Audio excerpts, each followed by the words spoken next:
very pleased to have a recent friend, and I think he's going to, get some of my money because of what he does for a living. Austin Wingett, and that's with a G. That's with a G. That is Wingett. with a G. Yeah, And thank you. Thank you for having me on. And it's been a odd time, I think, for everybody. But at least we got the technology like this to make things still happen. yeah, and I've been doing so much consulting lately on, the new things that are going to happen, the new business models I believe are going to be created from this crisis, this coronavirus, the COVID-19, as everyone Yeah. keeps pointing out, say it like that, Yep. because it's a particular kind of virus. So, but what from everything being shut down and all these, man, I tell you, my portfolio is outside of what I'll be doing with you guys is just getting hammered. But I Yeah. am doing something opposite of what I did back in the 2008, 2009, 2010 era, and that was sell everything. When I Mhm. hit 40% down, across industries and the real estate market was going to heck in a handbasket, I sold. But I want to caution you, people, right? But first, before we get into that, can you give us some of your bona fides, and so that people know that you're not just some guy I picked up off the street and, hey, Yeah. start talking about investments and stuff?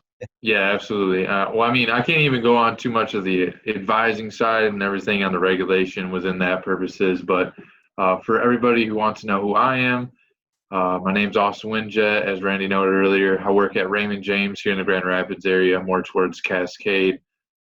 Been with them for just over a year now. Went to Grand Valley State University to study finance, went through their certified financial planner program. So I went for this career. I didn't kind of just fall into it. So I've tried to grab as much knowledge as I can within my time that I've been studying it and been on the field to make sure that I know what I'm doing. Because in times like these, if you don't know how to obviously handle it or get obviously good communication with your clients, bad things can happen. And that's why you got to know exactly what you're doing and how to handle situations when we have stuff come out of the left field that we never thought we would even think about being talking about a month ago, like with COVID-19, like you noted.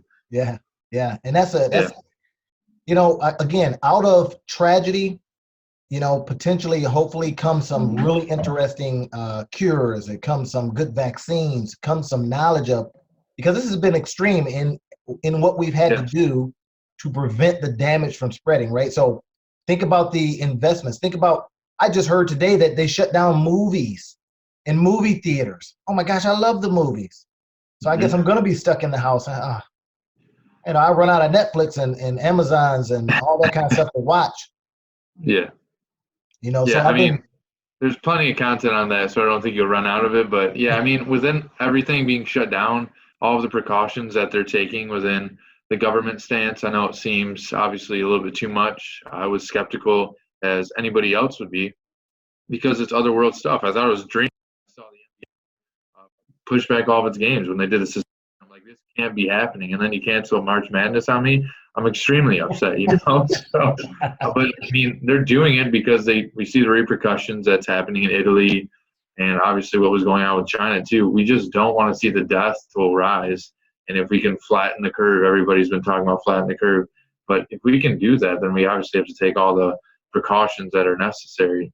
So I mean, it's a tough thing to swallow, a tough pill to swallow right now. But if we do it properly, Yeah. the quicker we do it, the quicker we'll be back to our normal lives. Yeah. When you start talking about doing things properly, what, from a portfolio side or from, and I know there's certain things that, that the regulators over there say you can't talk about, but what can you talk about if we were talking about fear, right? What are the 5 things Yes. that people should not do, even if you were talking Yeah. from your own personal perspective? Absolutely. Yeah, going like talking about it on our own personal perspective, or we have a lot of resources between our chief investment officer, Larry Adams, and our chief economist. They've been saying too is just know your asset allocation. Number one, know what you're invested in. And if you have liquidity needs, if you need that cash within 2 to 3 years, make sure that you don't put it into obviously a risky environment. Make sure that if you need it within 2 3 years, make sure it's probably cash. And that's what Larry Adams was saying, and that's what our chief economist was saying too, is just know your time horizon, because a lot of investors make that first mistake right there of just saying, okay, I'm going to try to make some money real quick, and they go into something that's going to really bring them into a nightmare, to say the least, when we have pullbacks like we're seeing today and obviously weeks prior. Yeah. For number 2 is don't rely on timing to buy in and sell out. That came from Motley Fool Money. That's a great source for people to look into and to check out. They have a lot of great content there. The biggest thing is everybody wants to time the market perfectly. They want to wait to get in when the bottom, obviously when we find a bottom. And that's extremely difficult to do. And we have, on average, there's a gain of 15 to 21% within 30 to 60 days of the bottom. So if you miss that timing improperly, you're missing out on a huge amount of gain.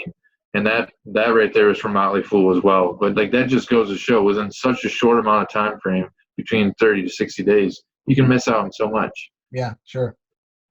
And for number 3 is what we're seeing right now. And again, Motley Fool nailed it right in the head when I was listening to their latest podcast, is don't panic sell if you have a plan in place. Everybody, your emotions are your number one thing that you have to watch out for when you're investing. You've experienced it. I mean, when you saw 40% down. Yeah, sold it all. 40% off, selling off. You know, I mean, it was a loss, non-loss, in that I was able to write off, obviously, the loss, because when you're investing money with money, it's a whole different situation. But I mean, it was that time where I wrapped all the real estate into a package, and I played bank for a while. Had people just buy the whole lot of them and pay me for a little while. But that's what I needed at the time. Yeah. Because of other circumstances, unforeseen circumstances in my life dictated that. Glad I had it, but at the same time, had I kept them, be a whole different situation, and known when to get rid of them. Yeah, absolutely. That's the thing. Timing. Yep, you get that plan, you stick to the time of it too, and good things happen. Yeah. But I mean, going on that too is just keeping the panic sell out of your mind if you know you got a proper plan. And this, I found this was in the podcast as well, and I think this is great for people to hear, is an event-driven bear markets, which we're in right now. This is an event-driven because we have the COVID-19 going on. On average, the market has recovered its losses in 15 months. Yeah. So I mean, that just puts it totally in perspective. Yeah, I know 15 months can seem that long, but on a long-term, like, time horizon, that's what people need to be hearing right now, and that's what the media isn't covering at all. They're just putting out straight panic mode. It's doom and gloom. That's their job, right? Yes. And the thing that's been driving me nuts the most is everybody has been saying, I know, or we know. And what right now, I mean, within this whole situation, it should be I believe or we believe, because nobody has concrete information on this stuff right now. Sure. Yeah. So what in the world gives you the ability to say this is what's truly going to happen?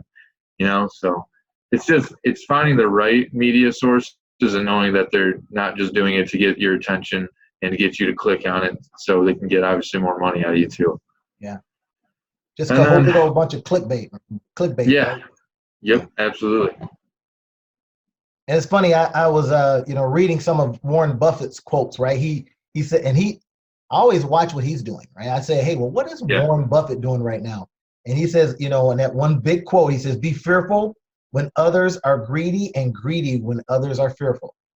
Spot on. People are fearful now, and he just bought a huge, into Delta Airlines. Again, not giving advice or anything, but it's what I know. You can say that. He just bought a huge, and I'm thinking, Delta Airlines? Yeah. Will there even be an airline? But something that he knows, being and not on a recommendation basis or anything, but you got to look at it like the hierarchical needs of what the United States have. The United States is most likely going to look at bailing out a Delta Airlines compared to a casino first, Right.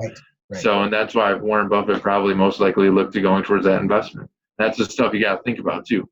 Because not going into the advising side, but just don't invest in stuff that you truly don't know, because if you can't get behind it, these are the times where when you buy stuff, you better know what it is and why you own it, because you're going to get burned real quick if you don't. Yeah. And then so for number 4 is we've been seeing it a lot with a lot of the calls. We've been getting calls left and right. It's been one of the busiest times I could have ever really experienced with me going into this career too, is just don't allow your emotions to ruin your health. It comes to a point that's big. within talking to clients is, yeah, they keep saying like, we'll try to talk them off the ledge, but at some point, if you can't even sleep at night because you know what's happening in the market, it's not healthy for you. And that we obviously have to make a change to make sure that you're completely taken care of.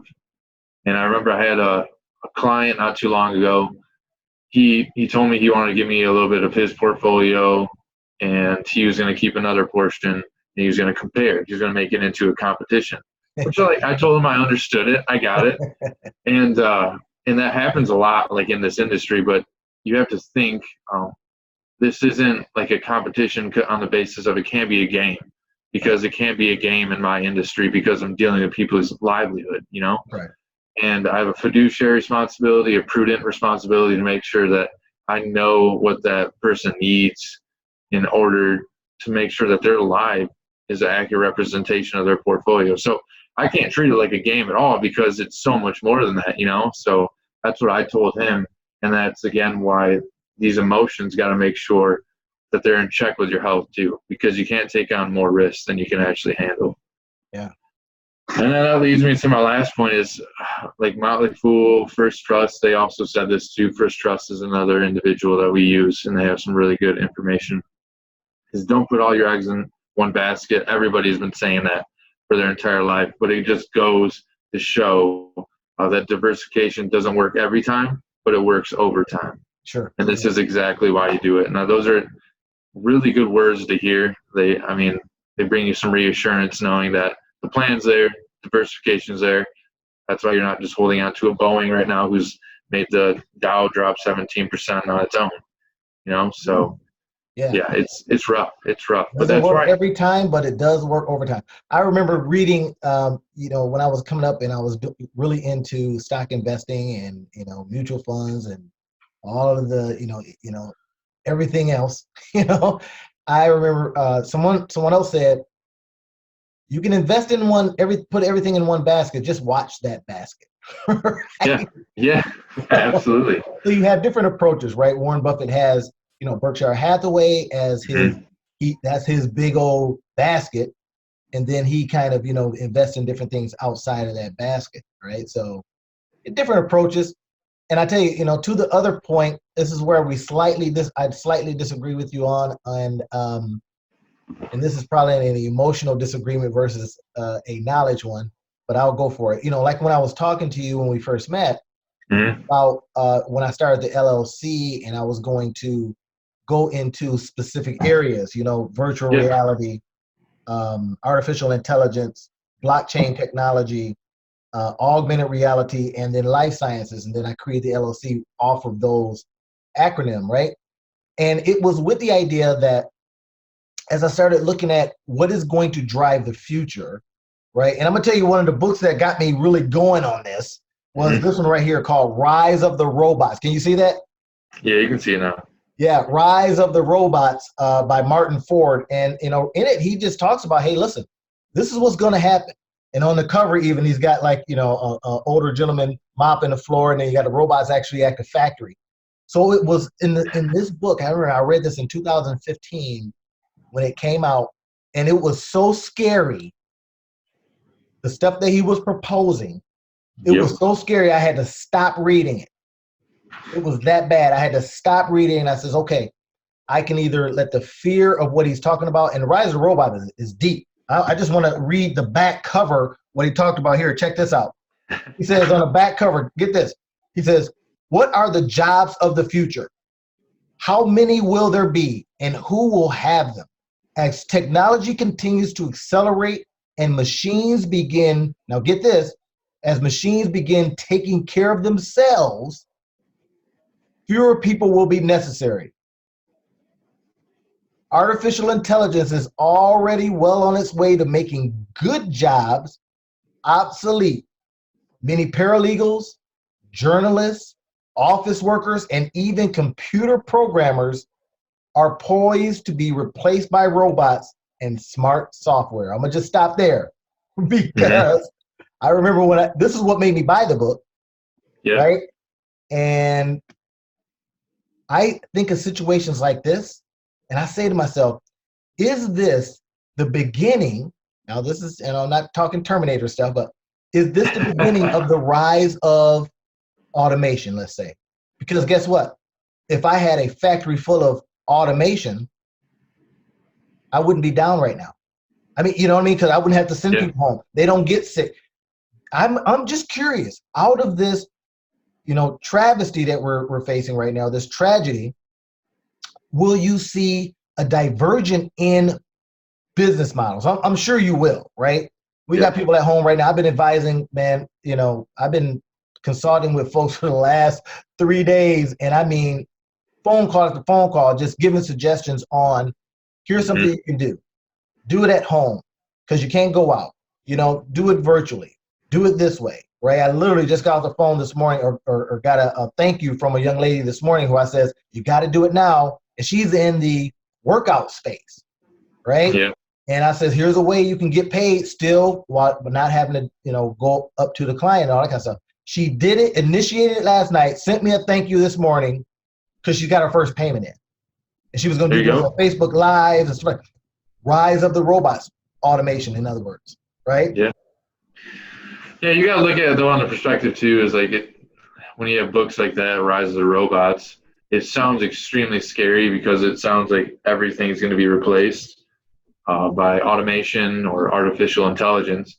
But as we look, we're already extremely technologically advanced, and we've only created more jobs with it. So yes, it will take out jobs, but it will make our life much more easier, make our life obviously much more secure, and the basis of the jobs that we create will be much more functional. And that's just the way it's been for years with that. So yeah, it's scary looking at it on that perspective, but at the same time, opportunities come with it too, because we never have had other jobs even available until obviously new technological advances come. So I agree with you. It is the future 100%. And it's going to be extremely interesting now, seeing everybody working from home, how maybe the whole work-life dynamic starts becoming more and turns into a more day-to-day routine for people, and how companies are going to respond to that, how they're going to change and how they're going to react, because people might get comfortable in this lifestyle that we now have. Yes. So that's the question right there. It will be again, different business models, right? It will be, even on me, I'm affected by it because when I'm teaching entrepreneurship, and when they postponed our classes, we just said, hey, let's do it virtually. Let's keep people engaged. Let's find some other ways. Let's use Google Classrooms, whatever we got to do, keep them engaged. So that creates a different business model. And I am hearing this.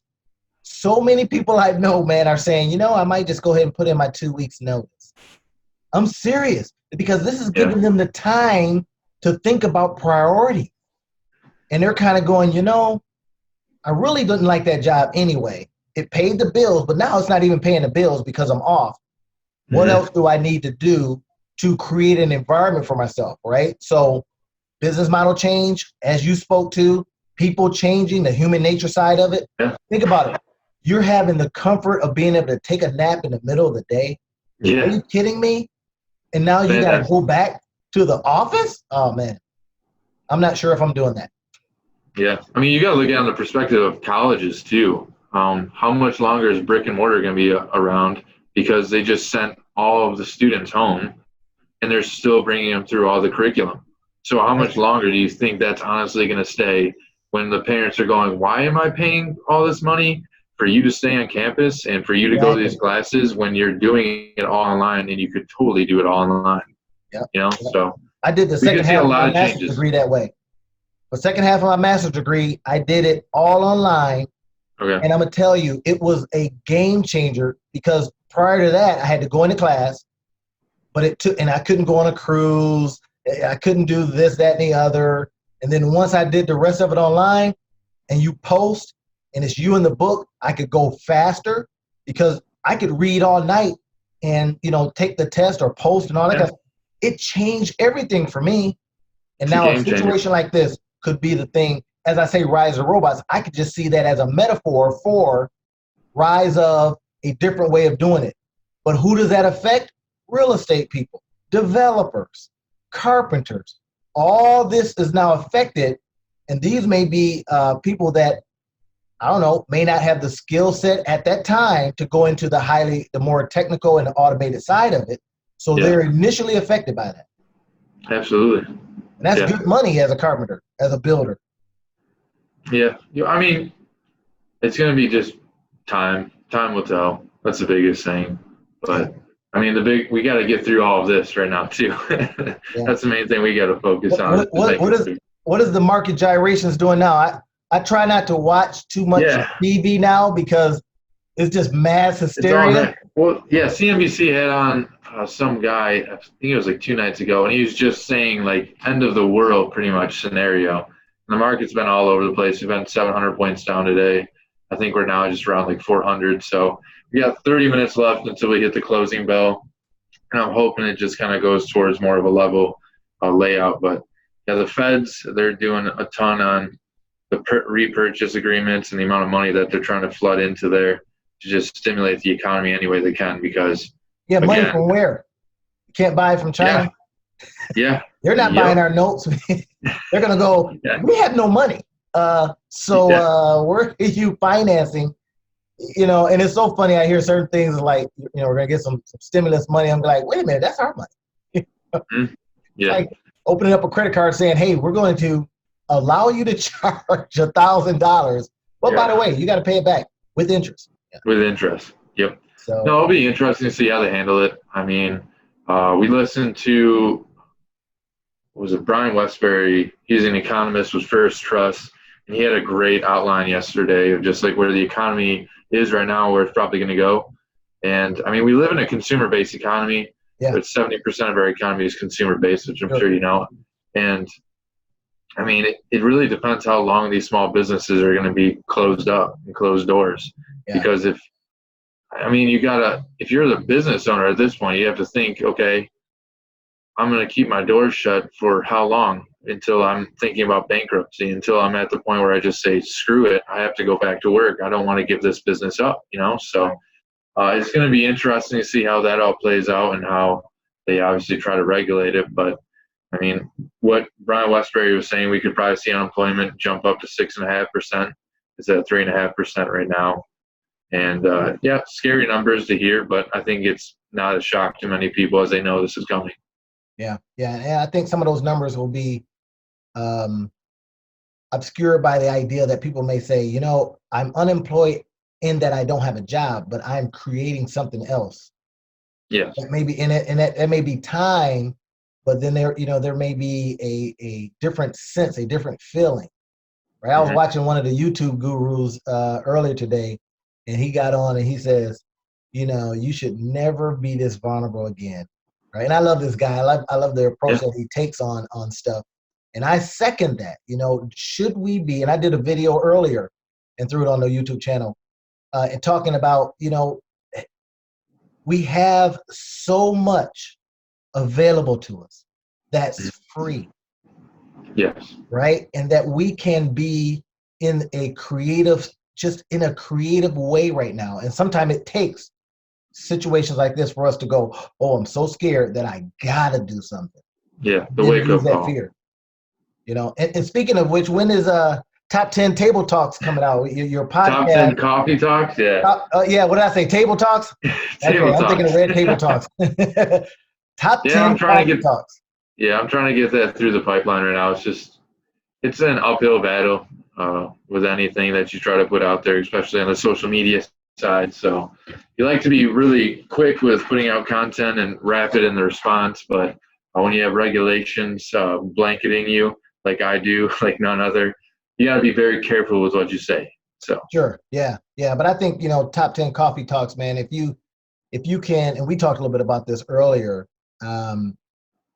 What you can say what you can't say, and you will know, right?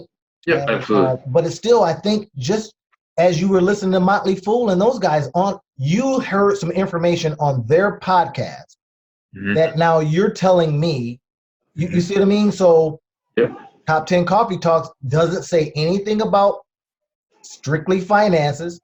Exactly. It could just be a coffee talk.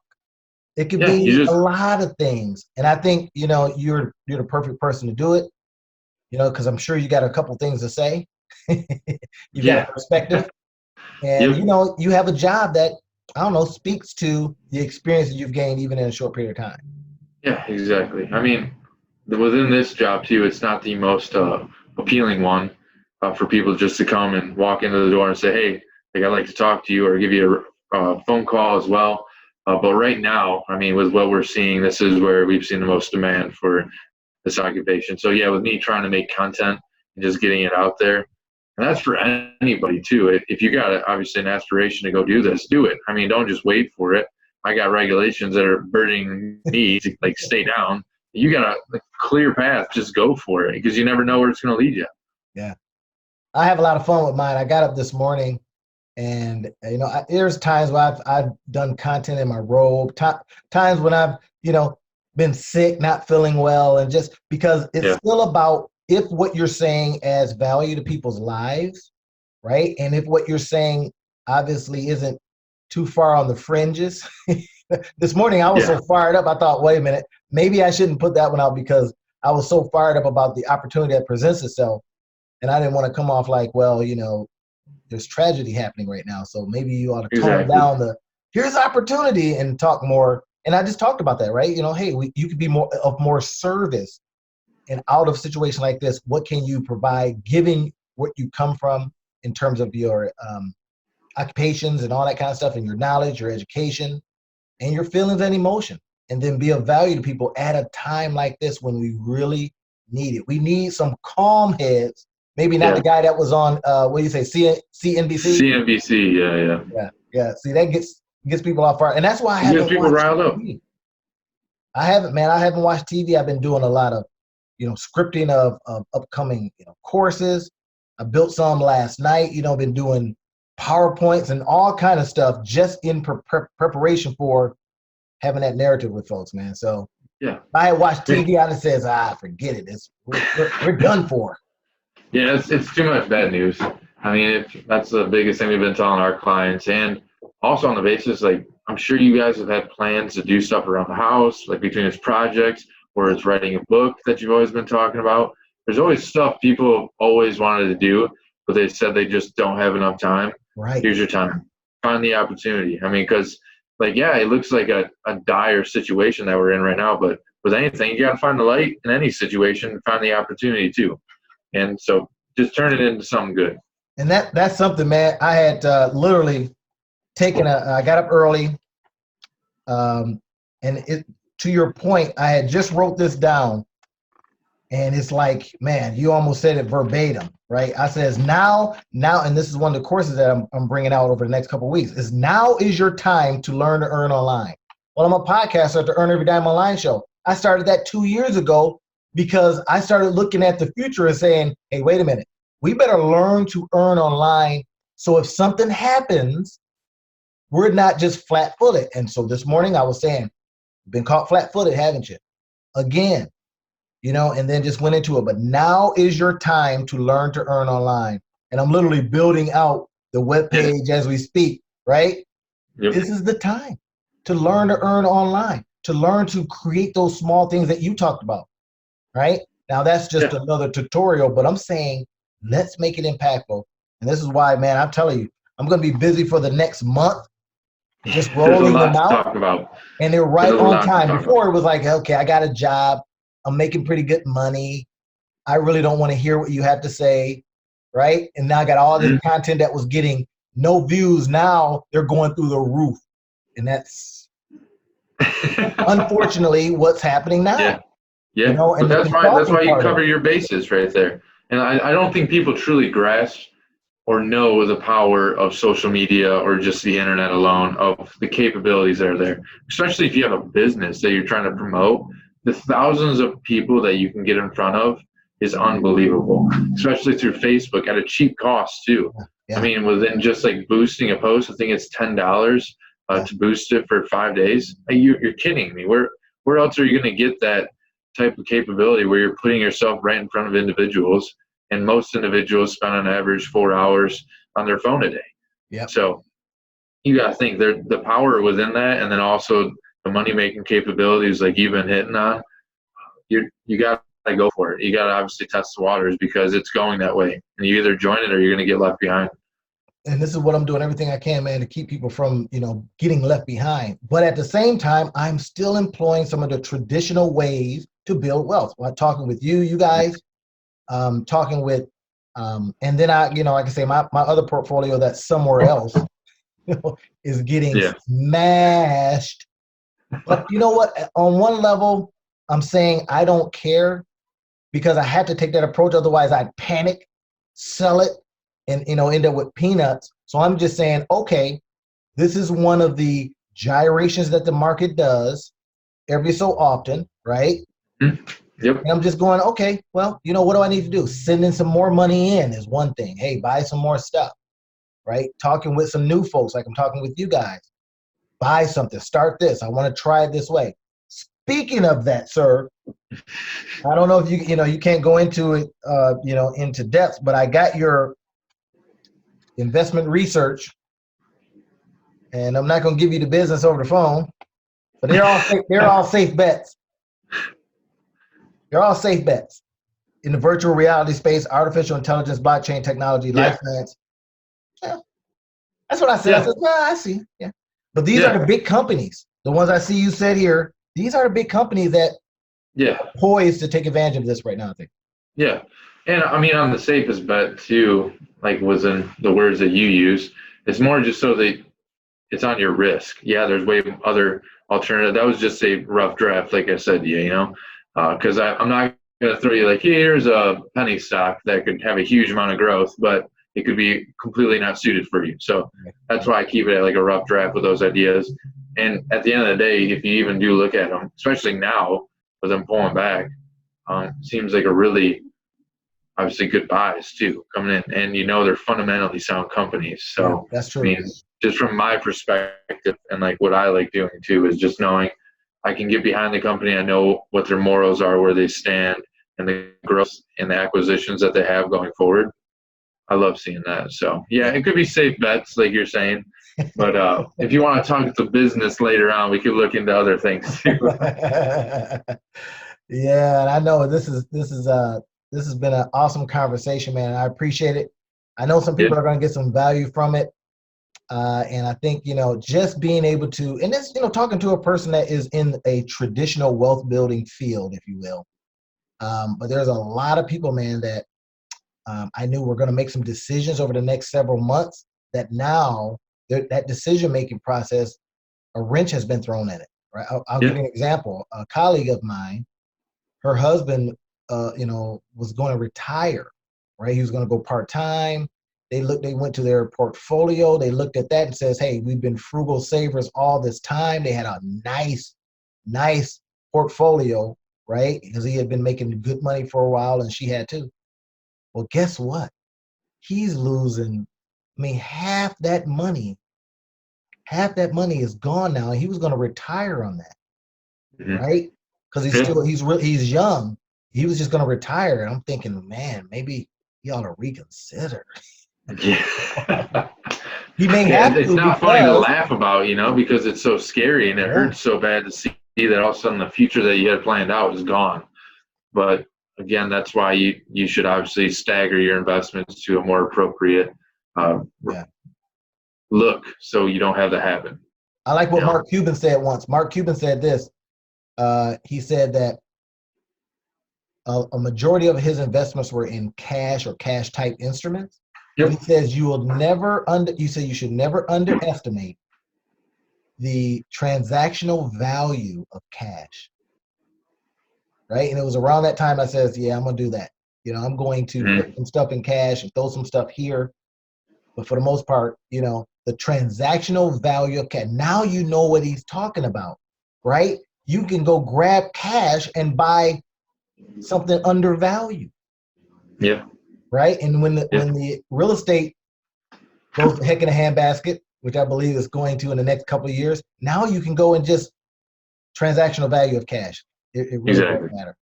Yeah, having cash on you is obviously a big thing. But I mean, to close this in the best way that I can too, and what we've been saying to all of our clients is there's two sides to this right now, and everybody's looking at the one where it seems dire, end of the world. And you just have to know that we're going to get through this, and that's going to be the other side. It's going to be you going back to your normal lifestyle. I don't know who needs to hear this, but life will go on. This isn't going to be the end-all, say-all type of ordeal. Life will continue on. And once it does, it's going to be a great moment where there's probably going to be lines for the bars, for the pubs, to go to the movies or the casinos, because everybody's just going to be so ready to get out and about. So there's going to be a lot of spending. Yeah, exactly. A lot of spending, but also a lot of excitement just knowing that life continues on. And if we do the proper things right now, we'll get there hopefully quicker. Yeah. Good talk, man. And I want to leave with one thing that Thomas Friedman talked about. Thomas L. Friedman, I think he's writing at the New York Times. He says, everything is going to be considered on before Corona and after Corona, right? So BC, AC. And he says, what you were thinking about BC before Corona may change in the AC. And I think that's words if you want to, somebody wants to go and grab that article he talked about. But he dug into it a little bit. And if this guy's, won 3 Pulitzer Prizes, so I think he knows what he's talking about. But after Corona is going to be some significant either opportunities and or changes or a lot of pain for those that don't prepare. Exactly. So, hey, man, I want to appreciate you once again, right? Yeah. For coming on and talking with us about as much as you could, given regulation. As much as I could.